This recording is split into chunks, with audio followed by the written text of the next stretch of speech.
Estamos en comunicación directa en Viena. Allí se encuentra el director general del Organismo Internacional de Energía Atómica, Rafael Mariano Grossi. Director, muchísimas gracias por estar con nosotros. Es un privilegio tenerlo en nuestros estudios. Un placer estar con ustedes también. Muchas gracias por el llamado. Quisiera iniciar con la situación de guerra en Ucrania tras la invasión rusa iniciada el 24 de febrero pasado. La mitad del suministro de energía allí proviene de plantas nucleares, sin tener en cuenta el reactor nuclear de Chernóbil, donde en 1986 tuvo lugar el peor accidente nuclear en la historia de la humanidad. Hoy en día dicha planta está en manos rusas, con inspectores presuntamente secuestrados y sin suministro de datos fluido para monitorear la situación. ¿Cómo definiría hoy en día la situación en Chernóbil y en el resto de las plantas nucleares bajo poder ruso en Ucrania? ¿Reciben datos actualmente? ¿Y cuál sería la solución, al menos temporal, para este incidente? Bueno, efectivamente, como usted lo describe, es una situación sumamente inusual que se deriva del conflicto armado que está teniendo lugar allí. Es inédito en la historia que un conflicto armado con fuerzas en el terreno esté teniendo lugar en un marco geográfico en el cual hay 15 reactores nucleares y una cantidad de instalaciones conexas. De modo tal que es una situación que yo la he calificado como grave, como una situación que trae gran preocupación, por la situación que se vive en particular en dos de estas instalaciones y por potencialmente lo que podría suceder en cualquier otra. Usted mencionaba en su introducción la situación de Chernóbil. Chernóbil es una planta que no genera electricidad, los reactores allí ubicados están desactivados y existe un trabajo muy dedicado y meticuloso que tiene lugar con relación al reactor número 4, que es el famoso reactor que sufrió el accidente en 1986. Aquí la dificultad que tenemos, usted hacía referencia a la situación de los operadores y el staff de la planta. Yo lo corregiría, me permitiría ahí decir que técnicamente no están secuestrados. Lo que sí sucede es que esta planta está bajo el control efectivo de fuerzas militares rusas y que es muy difícil, por ejemplo, para ellos hacer las rotaciones de personal que son absolutamente necesarias. De modo tal que allí hay una situación de anormalidad. Por otra parte, tenemos algunas interrupciones en el flujo de comunicación. No es total, quiere decir que recibimos información de la planta, tenemos control del monitoreo ambiental, de radioactividad allí, aunque ha habido distintas interrupciones. Una de ellas solamente solucionada hace 24 horas, en la medida en que la planta se quedó sin suministro eléctrico exterior por la caída de las líneas de electricidad que la alimentaban. Y allí hubo como un hiato, una pausa de unas 24 o 36 horas hasta que el tema se solucionó. Y luego está la planta de Zaporizhia, que es que ha sido objeto de mucha atención mediática en el mundo, como usted sabe, porque fue aquella en la que hace una semana hubo un episodio violento que involucró el impacto de un proyectil sobre un edificio administrativo adyacente a uno de los reactores, no un reactor, sino un edificio de entrenamiento, de administración que allí estaba. Pero hubo un incendio que fue controlado, en fin, todo lo cual configura las antípodas de lo que debe ser el manejo de una planta tan sofisticada y delicada como es una instalación nuclear cualquiera. Usted decía cuál es la situación y cuáles son los posibles remedios para ello. Bueno, muy bien. Con relación a esto, yo mismo y el Organismo Internacional de Energía Atómica hemos propuesto el establecimiento de un sistema ad hoc, una suerte de marco mutuamente aceptado, obviamente por Ucrania, que son los dueños de casa, digamos, pero también hay que reconocer la realidad que al menos en dos de estas instalaciones el control lo tiene Rusia. Entonces, lo que he propuesto es un acuerdo marco que asegure la observancia, el cumplimiento de ciertos principios básicos de seguridad nuclear, además de establecer algunas bases para que nosotros podamos, la agencia, el OIEA, pueda desplegar una asistencia in situ en el lugar de tipo técnico y también facilitando el flujo de información, que es el que permite que yo produzca cada día, como lo hemos hecho y algunas veces más de una vez por día, informes técnicos lo más precisos posibles acerca de lo que está pasando. Así que estamos en un momento bastante decisivo porque estamos negociando esta posibilidad de tener un acuerdo. Yo he manifestado mi disponibilidad personal para viajar a Ucrania de inmediato para lograr concluir este acuerdo y empezar con esta asistencia técnica. Así que le diría que esta es la situación de modo sintético, ¿no? Clarísimo, director. Quisiera seguir ahora con la situación respecto a la República Islámica de Irán y la relación con el Organismo Internacional de Energía Atómica que usted encabeza. Desde hace años que existen problemas de transparencia respecto al plan nuclear de Irán, problemas que persisten al día de hoy. En 2019, sus inspectores hallaron restos de formas de partículas de uranio en 2 sitios no declarados. Hasta el día de hoy no han logrado responder sus preguntas respecto a dicho material. ¿Podría detallar la situación con la que usted se encontró luego de ese hallazgo de partículas de uranio? ¿Y cuál fue la respuesta de Irán cuando usted les preguntó al respecto? Bueno, este es un proceso que ya lleva bastante tiempo, bastante más de lo que debería haber llevado.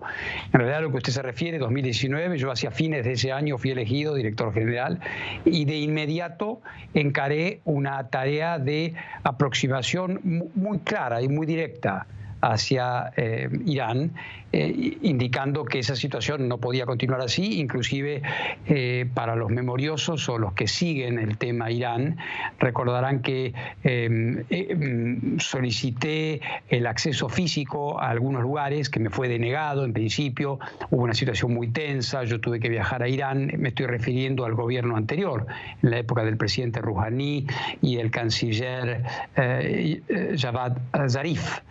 En aquel momento logré solucionar esa cuestión, logramos el acceso, luego se produce el cambio de gobierno, unas nuevas autoridades, pero el proceso no ha llegado hasta ahora a buen puerto. ¿Podría detallarme qué es lo que le dijeron durante todo este tiempo en Teherán respecto a sus preguntas? ¿Cuál fue específicamente la respuesta de Irán respecto a las partículas?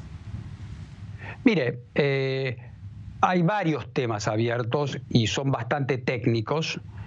Lo que es, para simplificar y no entrar en una explicación muy técnica y muy meandrosa, le diré que las explicaciones que hemos recibido son técnicamente insatisfactorias. Es decir, las explicaciones que nos han dado acerca de la presencia de estas partículas no se condicen con lo posible. La siguiente pregunta tiene que ver con el plan nuclear de Irán.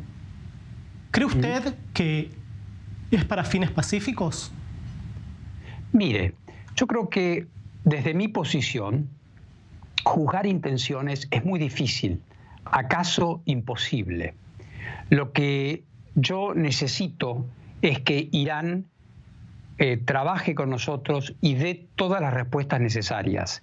Cuando, digamos, para ponerlo de un modo equilibrado, y mi posición como funcionario internacional debe ser siempre equilibrada.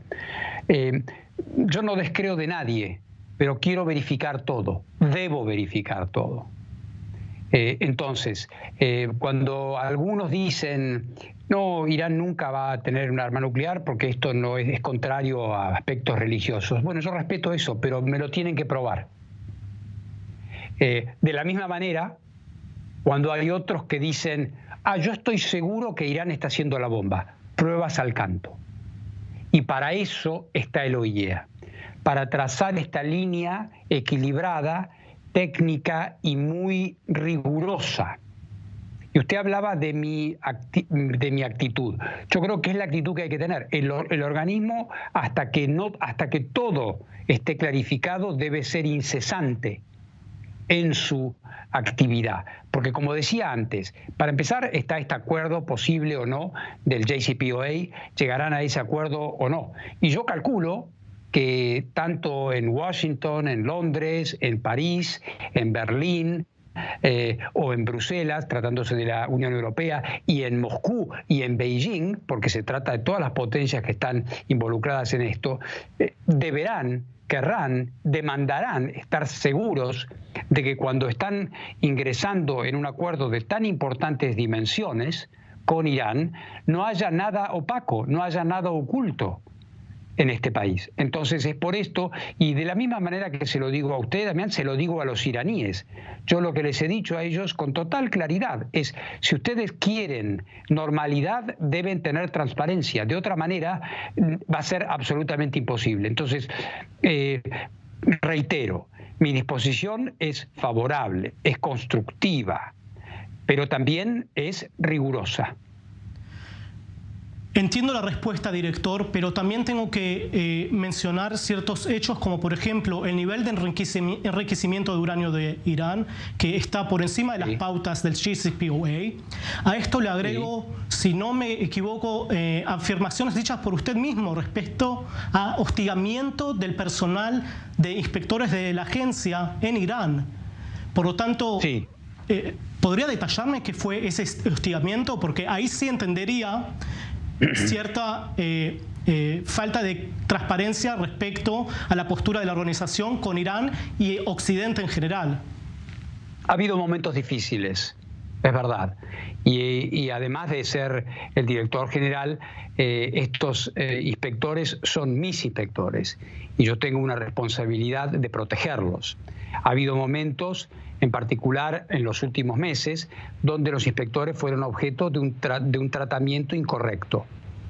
Y esto yo lo denuncié de una manera muy vigorosa, clara y pública, y estimo yo que gracias a eso esa situación se normalizó inmediatamente y no hubo tratamiento sea indecoroso o incorrecto para ninguno de mis inspectores o inspectoras.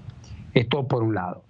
Yo creo que ese aspecto, que puede ser un aspecto colateral, psicológico, o como lo quiera llamar, a la tarea de los inspectores, es una parte. Lo fundamental es las respuestas técnicas a las preguntas técnicas que les hemos hecho. Y hasta el momento no se las ha tenido. Usted mencionaba también los niveles de enriquecimiento. Yo también me he referido a estas cosas porque soy muy claro.